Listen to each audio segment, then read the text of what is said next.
NASCAR changed playoff rules for the Truck Series for 2020, most likely in an effort to make sure less big teams miss out in the postseason than last season. Um, it has been met with high criticism from a lot of people in the industry, fans, media members, whatever. Um, so I'm here to talk about what is, why people are angry, and why I am not terribly angry about the change. So, if you didn't hear the news, NASCAR increased the Gander Outdoor, whatever they call it now, Truck Series playoff field from 8 drivers to 10 drivers. Now, it's a 2 driver increase in change. It doesn't seem that big. In the Truck Series this year, there's probably going to be about 16 good teams, which is up from about maybe 13 that we had last year. Um, so, it's an increase. There's going to be probably about 6 teams that miss out on the playoff. Six like full-time good teams that miss out in the playoffs this year. Um, so the field increased and people aren't happy about it. Why are people not happy about it? Well, then it's basically like it's easier to make it into the playoffs. There's more spots available, which means you don't have to do as much to make it into the postseason. You can maybe point your way in, or get a win and be one of maybe 9 winners or something. It's not terribly hard to do, especially if it's the Truck Series. This comes on the heels of both KBM trucks missing the playoffs last season, along with a GMS Racing truck missing out as well. Those are really the only 3 that missed out last year: the 2 KBM trucks and Sheldon Creed.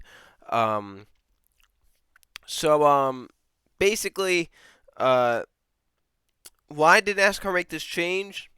Most likely, so that big names don't miss out in the playoffs. If you think about why Cup has 16 playoff slots, it seems absurd, and it is absurd. That is a ton of playoff spots. You may think, why is that? The reason being is so there's 16 spots, and how many big name or big teams, big name drivers or big teams, right, are there in NASCAR? There's probably about 18 or 19. If you think about who made the playoffs last year, they're a big name, and then you add in the few drivers who missed it, like Suarez, Jimmy Johnson, and Paul Menard, because he raced for Wood Brothers. That's like 19 teams, right? Basically, if it was a 12-man playoff field, then 12 people would make it, and there would be so many people that miss out on it that NASCAR would be like, oh my God, there's so many big names that aren't in it this season. Like, maybe Chase Elliott isn't in it, or maybe, William Byron or Jimmy Johnson missed, or Boyer, Almirola missed. And those are the big teams that make people watch and make people want to watch and see them succeed and have a shot at the championship. So, in NASCAR's mind, more is better. But normally, overall, less is better. You think about, playoff fields, how big they should be, and like every sport, none should really be that big. Like, take the Xfinity Series, for example. Like, every season since they've gone to this format has been pretty bad.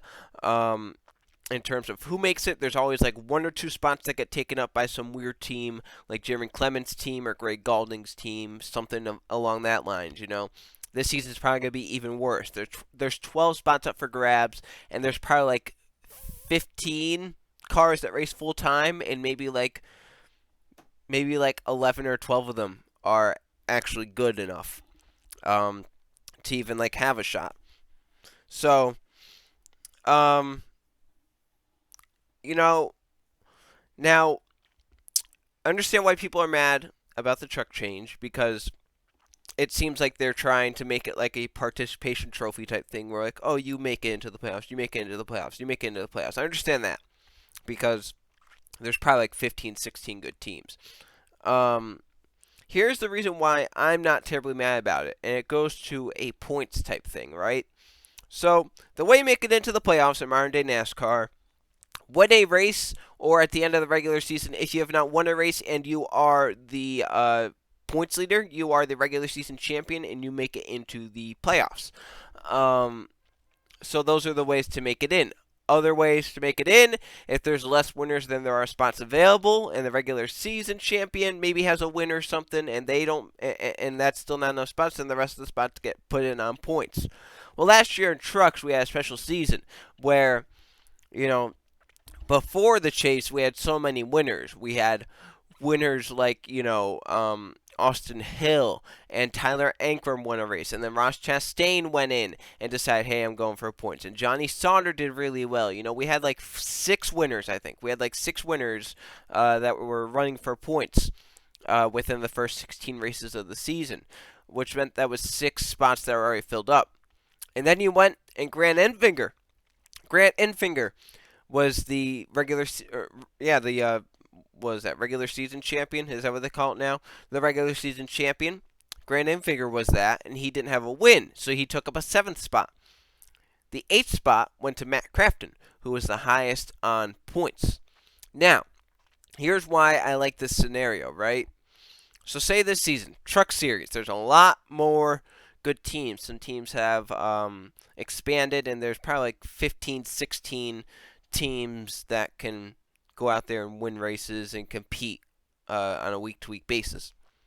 So say we get 7 winners, right? Say we get 7 winners or 8 winners, and the regular season champion doesn't have a win. Then that's already 8 or 9 spots taken up, right? If it's an 8-person field. That means then, if second in points doesn't have a win, they're not in. If third in points doesn't have a win, they're not in. That's why I like this. Matt Crafton, last year, heading into Michigan, which was the final race before the playoffs in the Truck Series. Heading into Michigan, Matt Crafton was second in regular season actual points, right?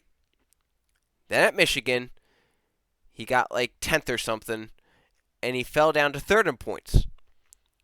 But he made it in, because he was the highest winless driver in points. We were a new winner at Michigan away, right? Which would have been Sheldon Creed, who finished second. If Sheldon Creed won the race, Matt Crafton would not have made the playoffs, right? And Matt Crafton was third in points. That is why I kind of like this change, because I'm still stuck on the fact of like, hey, most points equals championship. That's how it works. That's how it's that most of something equals the best. But in NASCAR's way, it's like no. That's not how that works. You do good at Homestead, you win championship. You, Matt Crafton, you do good in Chase, and you make it through based on luck because your teammates blew engines at Las Vegas, and you somehow make it to Homestead, and then you perform really well at Homestead, and you win Homestead, and you're the champion. Hey, good job, you did it. I'm not discrediting what you did because you did what the format said you had to do. But it's not my cup of tea. It's not the way to crown a champion, right? So, what if, someone like second or third in points missed out on the postseason because they didn't have a win, right? What if you were not the regular season champion? What if you were like 5 points away from being the regular season champion? You were second in points without a win. You didn't have it. 7 people won. The regular season champion didn't have a win, so then he made it in. And then you didn't make it in because you didn't have a win, right? That's annoying. And that's how bad this format is. Now, if this was a chase format, like what we used to have in the Cup Series, where it's like at the end of the regular season, the top 10 in points plus 2 wild cards, right?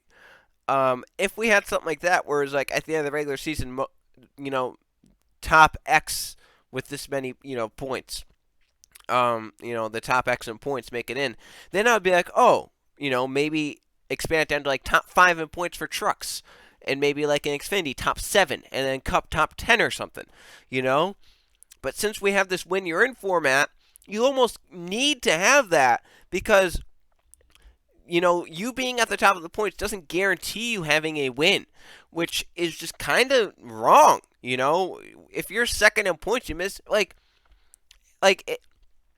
a motorsport has a playoff format. And at the cutoff for the playoffs, the top 5 in the points are not in the playoffs. Something is seriously wrong with that format. Okay? And it's just how it is.